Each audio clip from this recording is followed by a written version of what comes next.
Pasien itu lumpuh karena kecelakaan sepeda motor. Nah sekarang bagaimana pasien itu bisa bergerak lagi? Stem cell itulah memperkuat regenerasi dari jaringan yang sebetulnya di dalam tubuh itu mempunyai kemampuan untuk regenerasi.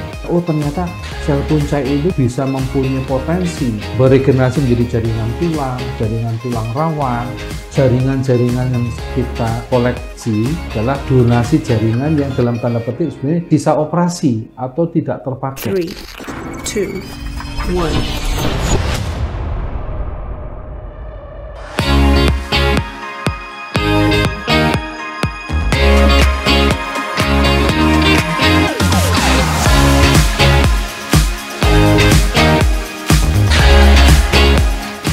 Gelombang suara kami akan meningkatkan kesehatanmu. Halo Sobat Sehat Sutomo, berjumpa kembali di podcast kanal informasi dan edukasi Sutomo. Perkenalkan, nama saya Dr. Yonita, spesialis bedah plastik. Saya dokter spesialis bedah plastik rekonstruksi dan estetik, subspesialis tangan konsultan. Saya ucapkan selamat datang kepada narasumber kita, Dr. Heri Suroto, spesialis ortopedi, subspesialis tangan lengan bedah mikro konsultan Mars. Gimana kabarnya Dr. Heri? Luar biasa, baik. Luar biasa, baik. Oke, Sobat Sehat Sutomo, kali ini kita mau berbicara mengenai stem cell dan standar terapi. Beliau ini adalah bosnya Bank Jaringan, instalasi Bank Jaringan Rumah Sakit Umum Daerah Dr. Sutomo Surabaya. Oke, Dok, boleh ya sambil saya tanya-tanya kita ngobrol santai begitu ya Dok? Siap, terima kasih. Dok, orang-orang awam ini nggak ngerti loh sebenarnya stem cell itu apa. Dokter bisa menjelaskan secara awam saja. Ya, terima kasih. Jadi saya koreksi, saya bukan bos, tapi saya siap melayani. Saya siap melayani. Jadi begini, ya, apa itu terapi stem cell? Betul, Dok. Nah, sebetulnya ini berangkat dari persoalan yang kita hadapi. Saya mempunyai pasien itu lumpuh karena kecelakaan sepeda motor, ya. Nah, sekarang bagaimana pasien itu bisa bergerak lagi? Ya. Di situ kan ada kerusakan saraf, kerusakan otot, sehingga dia tidak bisa menggerakkan.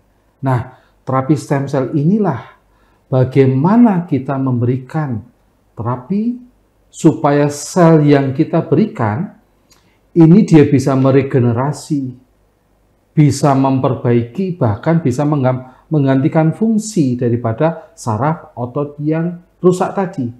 Disinilah terapi stem cell. Oke, terus cara kerjanya gimana Dok? Nah, berarti kita perlu tahu sedikit mengenai sel punca. Betul, betul. Itu mungkin di sini Sobat Sehat Sutomo masih agak bingung ya, nggak ngerti apa itu, tahu-taunya stem cell. Dengernya di luar negeri, padahal kita sendiri punya dan kita juga jago Dok.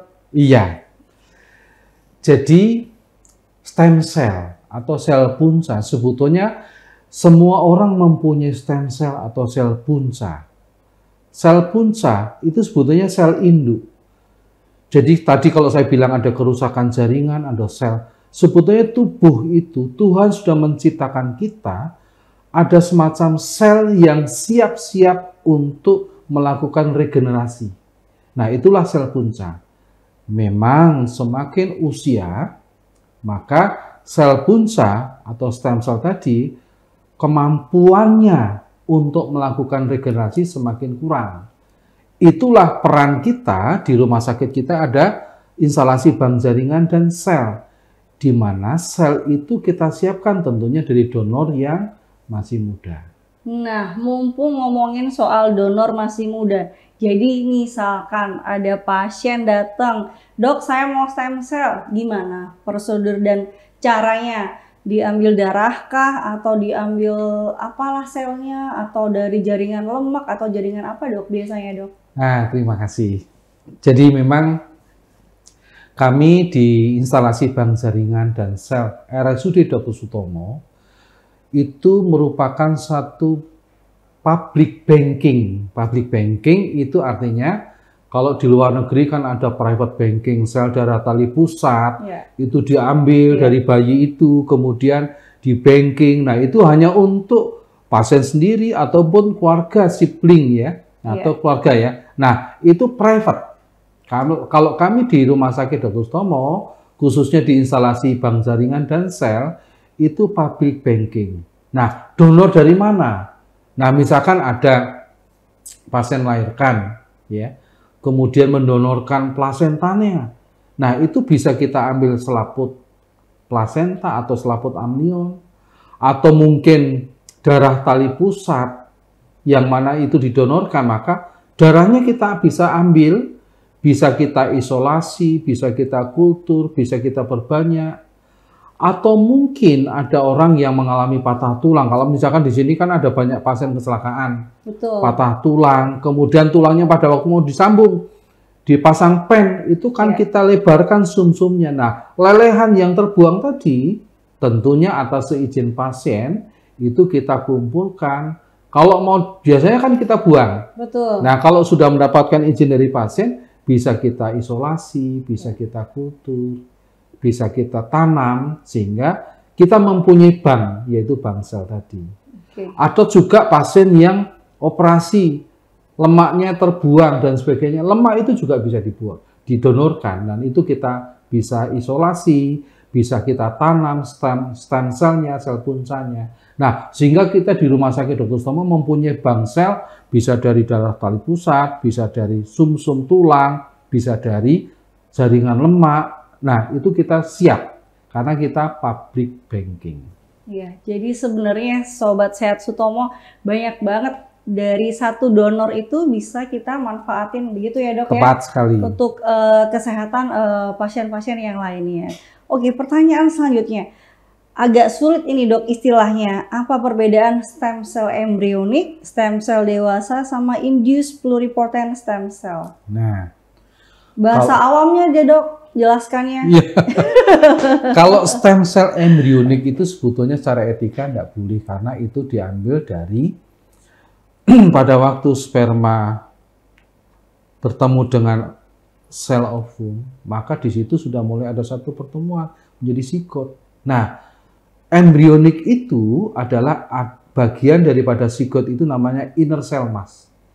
Ini memang bahasa medis, tetapi itu dilarang. Secara etik pun juga ada boleh. Nah, kalau stem cell dewasa atau adult stem cell, nah itu seperti jaringan yang saya ambil tadi dari donor yang sebetulnya jaringan itu terbuang. Tapi pada saat pasien setuju, donor setuju, disumbangkan, nah disitulah bisa kita manfaatkan. Sel itu bisa kita isolasi, sel itu bisa kita tanam, sel itu bisa kita perbanyak, kemudian kita tidurkan, nah itu kita banking, nah itu sel punca dewasa. Oh, oke, baik. Dok, dokter pasti punya pasien yang sudah pernah di stem cell. Bisa nggak dokter cerita? Jadi supaya Sobat Sehat Sutomo nih ngerti, oh jadi pasien-pasien kayak gitu tuh bisa tuh di stem cell, dan bagaimana hasil akhirnya, long term-nya kalau bisa dok. Oke. Nah, kebetulan saya juga bedah mikro. Jadi pasien-pasien yang datang ke saya itu pasien-pasien yang masih muda, yang mengalami kecelakaan sepeda motor, akhirnya pada waktu kecelakaan itu tadi mengalami benturan yang keras sekali, sehingga sarafnya itu mengalami kerusakan, bisa kena benturan langsung atau bahkan sarafnya tercabut sehingga pasiennya lumpuh. Lumpuh satu tangan, apakah tangan kanan atau tangan kiri. Nah, disitulah pada waktu kita melakukan saraf, cangkok saraf atau transfer saraf, maka saraf yang sudah kita cangkok, saraf yang kita transfer, itu dilapisi oleh sel punca, yang mana stem cell tadi itu akan mempercepat regenerasi dari saraf. Sehingga ada pasien yang dari Kalimantan, pasien dari NTT, pasien dari Papua, ada yang juga dari Sumatera, itu setelah beberapa lama itu dia bisa mengalami pemulihan. Nah, di Rumah Sakit Dr. Sutomo khususnya instalasi itu ada data-data pasien-pasien yang sudah kita terapi dengan stem cell dan hasilnya baik. Berarti kan pasien tetap dioperasi ya dok ya? Dioperasi, hanya kita menambahkan, istilahnya menambahkan stem cell untuk pada saat operasi itu. Ya. kalau pasiennya Dokter Heri nih, paling cepat perbaikan klinisnya berapa lama, Dok? Nah, jadi kembali lagi, stem cell itu bukan obat dewa. Betul. Tetapi stem cell itulah yang kalau kita lihat definisi di stem cell itu, bagaimana sel itu memperkuat regenerasi dari jaringan yang sebetulnya di dalam tubuh itu mempunyai kemampuan untuk regenerasi. Nah, sehingga tetap saya melakukan standar terapi bagaimana dilakukan cangkok saraf, dilakukan cangkok otot, dilakukan transfer saraf. Nah, pada saraf yang sudah disambung tadi, itu dibungkus oleh selaput amnion atau selaput ari-ari yang sudah ditanami stem cell. Jadi sebetulnya ini hanya tambahan. Betul. Okay. Bukan hanya saya, di Dr. Sutomo itu banyak berkumpul para ahli, termasuk Dr. Stevi sendiri. Betul. Bedah plastik, mungkin Dr. Stevi juga bisa cerita bagaimana pengalamannya dengan terapi stem cell. Nah, monggo, malahan ganti saya yang tanya. Nanti kalau nanti saya ceritanya, Dok, itu mengenai amnion dan lain-lain, nanti mungkin akan kita ngobrol di akhir dulu ya, Sobat Sehat ya. Karena ini lagi seru banget nih sama soal stem cell, jadi saya sekalian selesaiin dulu. Dok, kalau tadi kita sudah ngomongin pasien bagus banget ya hasilnya dengan pengeluaran klinis yang bagus banget, dengan waktu yang mungkin memang tidak instan, tapi bertahap ada perbaikan. Nah, sekarang yang kita mau tanyain dan mungkin Sobat Sehat Sutomo pengen tahu adalah ada risikonya nggak, Dok? Nah, ini efek samping nih istilahnya. Kalau obat itu kan biasanya ada efek samping. Nah, kalau stem cell ada nggak, Dok, risikonya dan efek sampingnya lah semacam itu? Ini pertanyaan sangat penting. Terima kasih Dr. Stevi. Jadi Bapak Ibu sekalian, saudara semua, ya, kami di instalasi bank jaringan dan sel, pada saat kami melakukan banking, tentunya di dalam banking itu ada semacam juga processing. Misalkan jaringan yang kami terima, ya, apakah jaringan lemak, apakah jaringan sumsum tulang, apakah dari darah dari pusat, dari donor, tentunya donor tadi yang sudah memberikan persetujuan. Pada saat donor sudah memberikan persetujuan, tentunya juga sudah ada data mengenai kesehatannya. Tidak ada penyakit menular hepatitis, tidak ada penyakit menular yang lain, HIV, sifilis, ya. Dan juga secara fungsi laboratorium juga sehat semuanya. Nah, itu secara donor, secara donasi jaringan itu clear. Nah, kalau sudah dokumentasi semua clear, kemudian persetujuan sudah clear, nah kita melakukan mulai pemrosesan. Di dalam pemrosesan, setiap tahapan itu juga kita pastikan, oh benar, ini memang bukan sel tumor, tetapi sel punca, atau kalau di bahasa kedokterannya, mesenchymal stem cell, ya, atau sel punca. Benar, itu sudah ada karakterisasinya. Kemudian kita juga melihat potensinya. Oh, ternyata sel punca itu bisa mempunyai potensi beregenerasi menjadi jaringan tulang rawan. Itu sesuai dengan standar ICST, jadi International Stem Cell Therapy.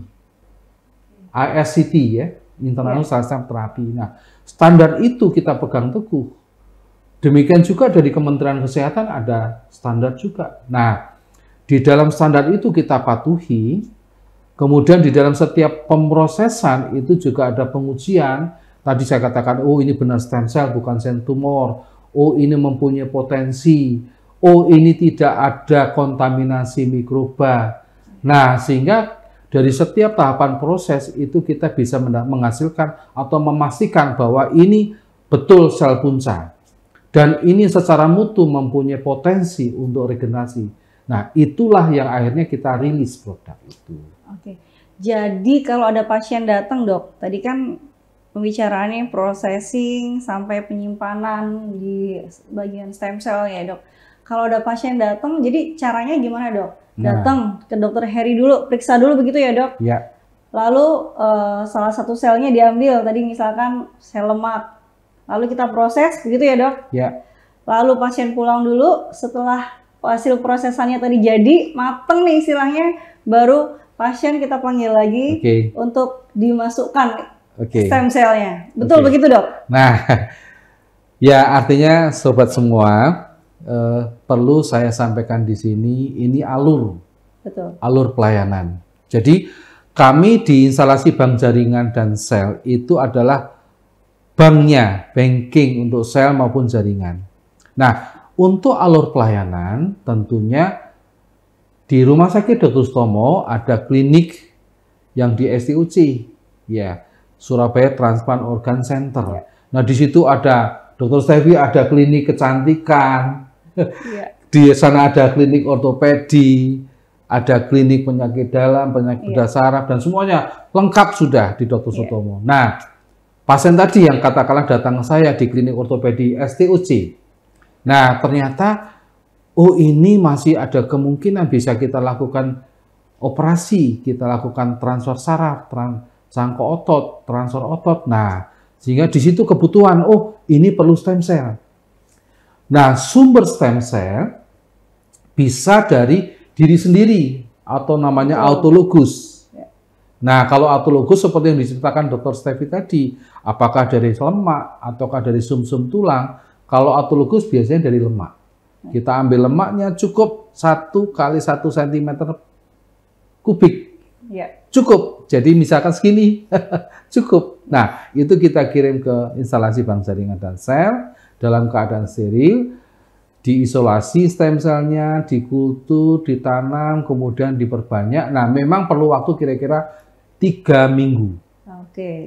Tetapi kalau menggunakan sel yang sudah ada di banking, karena kami bukan private banking, tapi kami instalasi ini adalah public banking, dengan bank sel yang sudah ada tentunya tinggal kita siapkan kapan disiapkan untuk operasinya sehingga itu sudah tersedia. Ya, jadi ada yang harus menunggu, ada yang sudah siap untuk diaplikasikan, begitu ya, Dok. Ya. Nah, mumpung kita lagi ngomongin instalasi bank jaringan, Dok, ada standar internasionalnya nggak, sama gimana regulasi mengenai keamanan sama etikanya, Dok? Ya, terima kasih. Ini juga pertanyaan yang sangat bagus. Artinya begini, di Indonesia itu bank jaringan itu baru ada 3. Yang pertama di Badan Tenaga Nuklir Nasional atau BRIN, yang kedua di Rumah Sakit Dr. Sutomo, instalasi bank jaringan dan sel, yang ketiga di Padang, di Rumah Sakit Umum Pusat M. Jamil. Nah, kita di Rumah Sakit Dr. Sutomo sendiri, itu instalasi ini tentunya di dalam melakukan kegiatan kita ada izin operasional. Betul.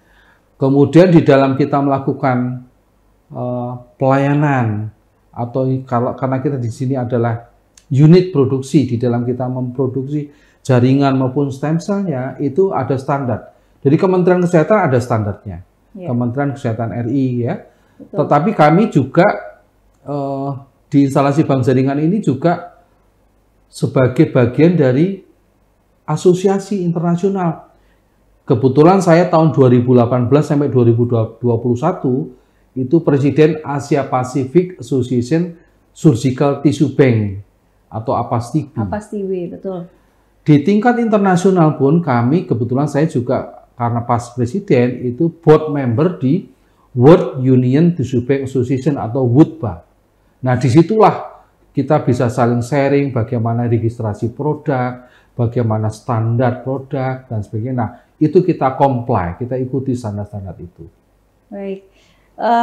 Sekalian nih kita ngobrol mengenai bank jaringan ya, Sobat Sehat Sutomo.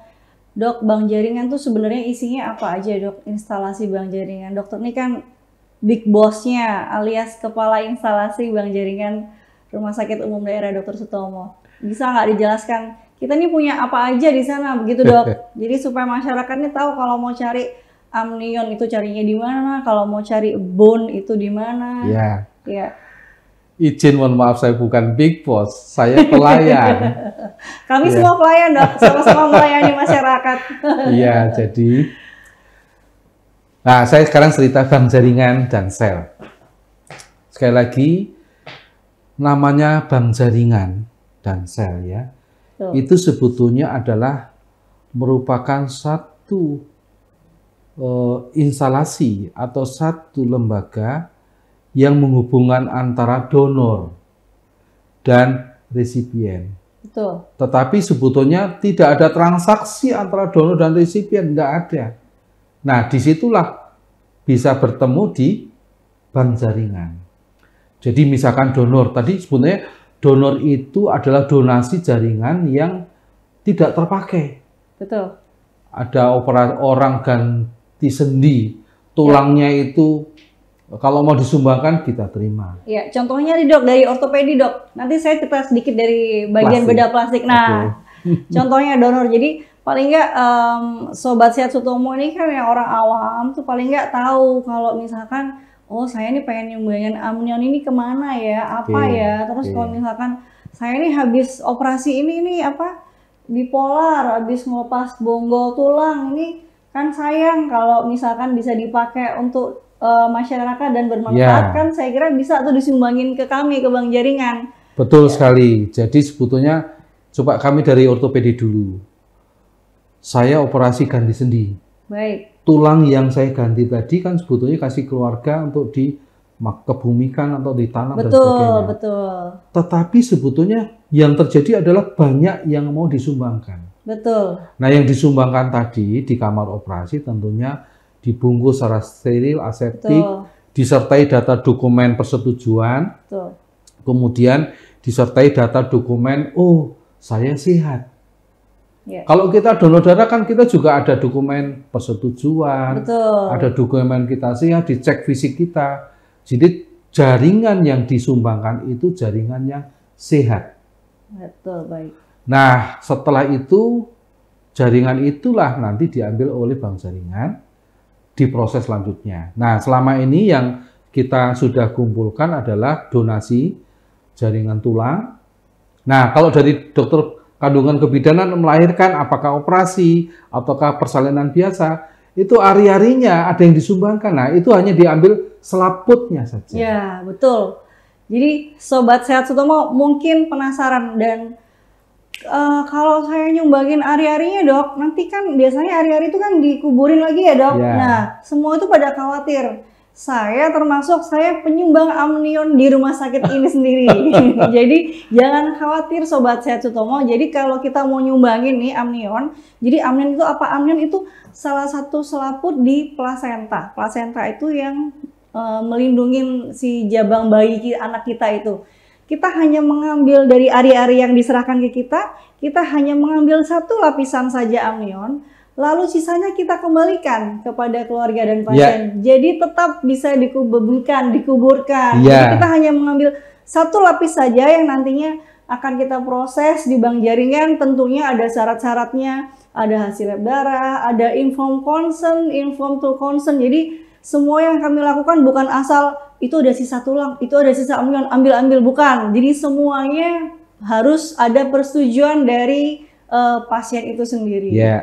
Gitu ya dok? Betul. Nah, tadi itu artinya dari donasi orang yang hidup. Betul. Living donor. Bahkan misalkan katakanlah ada orang sunatan, misalkan liburan sekolah, persetujuan mau kulitnya itu, tripusiumnya mau disumbangkan juga bisa. Betul sekali. Tapi tentunya ada ketentuannya. Iya, betul.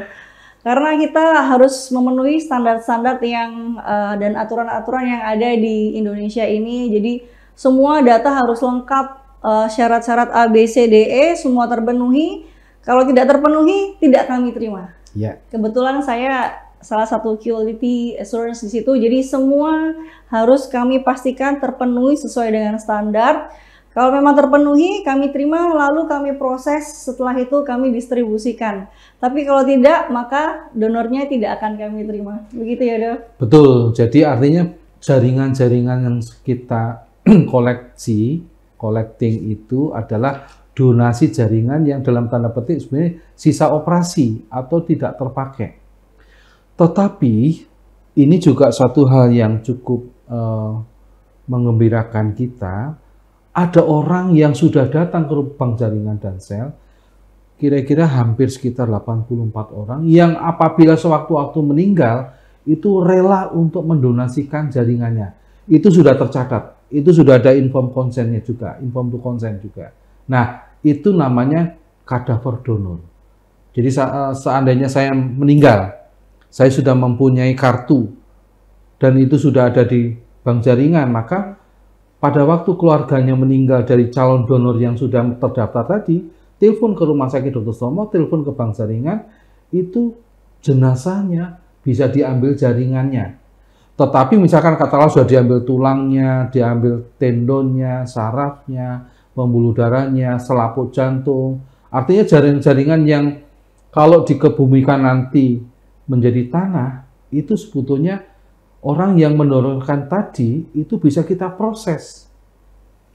Jadi memang sebetulnya ada perbedaan antara transplantasi organ dan transplantasi jaringan. Kalau di bank jaringan, jaringan yang akan kita transplantasikan tadi, katakanlah dari donor kadaver, itu masih perlu diproses dulu untuk memastikan mutunya, untuk memastikan keamanannya, sekaligus efikasi atau efektivitasnya, sehingga jaringan yang tadi orang yang mendonorkan yang sudah siap sewaktu-waktu meninggal menjadi donor, maka itu yang betul-betul kita siapkan dengan baik. Dan kami siap melayani. Iya, dan itu semua sesuai kualifikasi ya dok. Sesuai. Jadi nggak asal pasien atau jenazah yang meninggal gitu langsung saya mau deh badan saya, padahal tidak sesuai dengan kualifikasi kita, karena ada syarat-syaratnya sobat sehat. Ada syarat-syaratnya, pasien yang meninggal harus dengan tidak penyakit A, B, C, D, E, semua ada syarat-syaratnya. Tepat sekali. Nah, itu dari sisi donor. Betul. Dan dari sisi kita di bank jaringan juga seperti yang saya sampaikan tadi, kita sudah mempunyai SDM yang memang qualified untuk melakukan processing, termasuk Dr. Stevi sendiri QA, ada juga QC, ada juga teknisi produksi, termasuk juga di situ erat kaitannya dengan ada tim di Rumah Sakit Dr. Sutomo adalah regenerative medicine yang diketahui oleh Profesor Ferdiansah.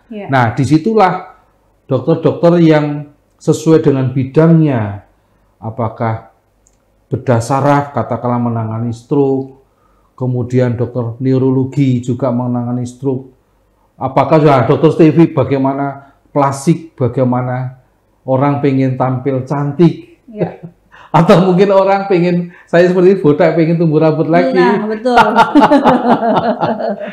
Nah, itu saatnya dokter-dokter yang kompeten di bidangnya, atau penyakit dalam menangani diabetes. Betul. Nah, itu berkumpul di situ, mereka memerlukan stem cell untuk penanganan misalkan katakanlah diabetes atau Parkinson atau stroke atau lumpuh pasien tadi atau dokter Stevi. Nah, di situ kumpul itulah kebutuhan dari dokter penanggung jawab klinik pasien tadi itu yang menyampaikan kepada bank jaringan. Nah, bank jaringan yang akan memberikan pelayanan. Nah, di situ nanti akan ada transplantasi jaringan. Iya. Jadi sobat sehat semua ada ahlinya, nggak bisa nih tiba-tiba datang, dok saya mau stem cell apa, nggak bisa.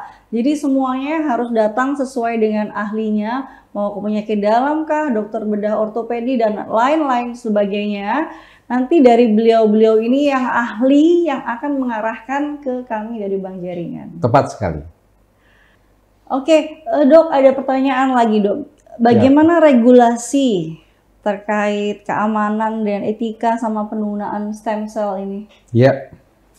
Penting banget nih dok. Kalau regulasi ini saya boleh melihat di sini. Memang di Indonesia ini untuk terapi stem cell tentunya diatur oleh Kementerian Kesehatan. Baik. Kalau kita melihat regulasi, kita melihat yang paling atas adalah Undang-Undang Nomor 17 Tahun 2023 tentang kesehatan. Ya. Tapi sebetulnya di Permenkes tanggal nomor 32 2018 itu juga sudah diatur mengenai penyelenggaraan pelayanan sel punca. Ya.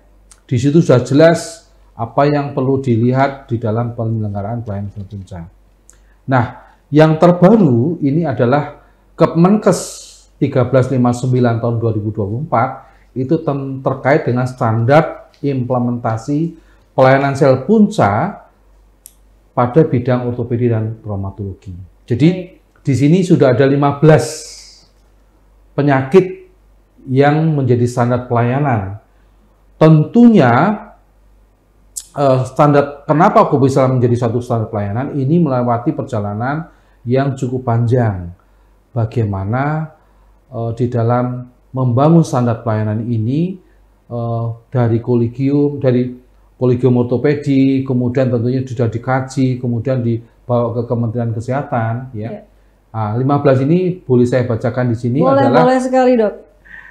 Nah, satu terapi osteokondra. Jadi pada sendi, apakah sendi lutut terutama ya, ataukah sendi yang lain itu kan tulang rawannya bisa mengalami kerusakan. Betul. Nah, disitulah peranan stem cell sangat baik. Ada juga osteoartritis. Nah, engsel yang sudah aus itu juga bisa. Atau juga defek tulang kritis, jadi tulang yang hilang karena cedera, tulang yang hilang karena infeksi, tulang yang hilang karena tumor, itu juga sudah ada standar pelayanan. Jadi 3 ya, kemudian reparasi fraktur non-union, tulang yang tidak sambung-sambung itu ada, ya.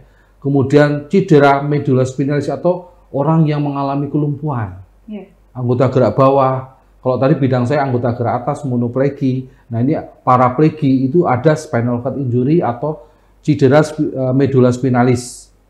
Atau orang HNP itu kan bantalan tulang rawan yang ada di tulang belakang itu mengalami kerusakan, itu ada. Osteoporosis, tulang yang mengalami kropos. Spondyloartrosis, engsel tulang belakang yang mengalami artritis atau mengalami aus dan sebagainya, itu ada. Skoliosis itu ada, tapi sebetulnya itu adalah terapi augmentasi, tetap koreksi dilakukan, tetapi bagaimana memperbaiki fungsi ajuvan, tambahan augmentasi. Nah, bidang saya itu lesi plexus brachialis, itu juga sudah menjadi satu standar. Ini bidangnya Prof. Dikora, lutut, cedera ligamen, ACL, PCL dan sebagainya, ya. Kemudian cedera otot dan meniskus. Jadi sudah ada 15 penyakit yang menjadi standar pelayanan. Baik, cukup banyak dan saya kira cukup bermanfaat mungkin buat Sobat Sutomo yang tadi penasaran apa aja fungsinya. Mungkin sekarang jadi lebih terbuka wawasannya, begitu ya, Dok. Kalau masih ada yang bingung, Sobat Sutomo pengen tahu, boleh bertanya, bisa menghubungi kami di instalasi Bank Jaringan dan Sel Rumah Sakit Umum Daerah Dr. Sutomo Surabaya dengan menghubungi kontak person Mbak Ika namanya di 031 5038 335. Kalau nelpon terus nggak nyambung, silahkan datang ke kami. Kami ada di gedung GDC di lantai 4. Lantai 4, ya. Gedung Pusat Diagnostik Terpadu. Betul. Lantai 4, Jalan Dharma Wangsa. Betul, jadi untuk sebagai pasien ataupun sebagai donor yang sering nih kalau pasien habis melahirkan, Dok, bingung ini pengen nyumbang tapi mau dibawa kemana. Jadi kami dari instalasi Bank Jaringan ada melakukan kerjasama dengan beberapa rumah sakit, terutama rumah sakit ibu dan anak ya, Dok, ya yang sudah kami kerjasama. Kalau sudah kami kerjasama dengan rumah sakit tersebut, maka nggak perlu khawatir. Tinggal ibu-ibu mengisi inform consent, inform to consent, dan apabila memenuhi syarat, maka nanti tim kami yang akan mengambil amnion ke rumah sakit tersebut. Mungkin itu dari kami. Dr. Heri, ada nggak pesan edukatif buat para pemirsa, para Sobat Sehat Sutomo? Ya, terima kasih Dr. Stevi, ini kesempatan yang baik ya. Jadi saya izinkan untuk sedikit memberikan take home message ya, pesan ya, bahwa di Rumah Sakit Dr. Sutomo itu ada instalasi bank jaringan dan sel. Ya. Kalau Bank Rakyat Indonesia, Bank BNI kan nyimpennya duit. Kalau kita bukan nyimpen duit, tapi kita nyimpen jaringan ataupun sel. Betul. Nah, kalau bank darah nyimpennya nyimpen darah. Betul. Kita sudah tahu ya bagaimana kita donor darah. Nah, kalau di bank jaringan dan sel itu adalah mendonasikan jaringan, apakah itu jaringan sisa tulang operasi, betul, atau ibu-ibu yang melahirkan mau mendonorkan plasentanya, tapi betul, itu juga bukan utuh plasenta, tapi selaput amnionnya, atau darah tali pusatnya, atau orang misalkan anak-anak yang libur sekolah sunatan itu mendonorkan prepusiumnya. Iya, betul.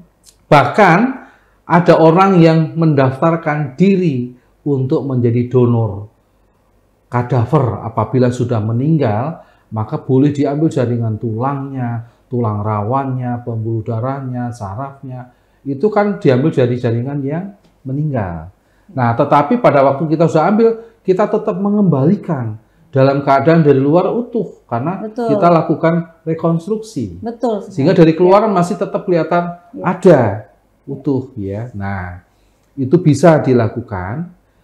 Di sisi lain, baik pasien atau rumah sakit yang memerlukan jaringan tulang atau jaringan selaput amnion atau mungkin jaringan yang diperlukan kapan itu ada jaringan kulit, itu juga bisa menghubungi bank jaringan dan sel.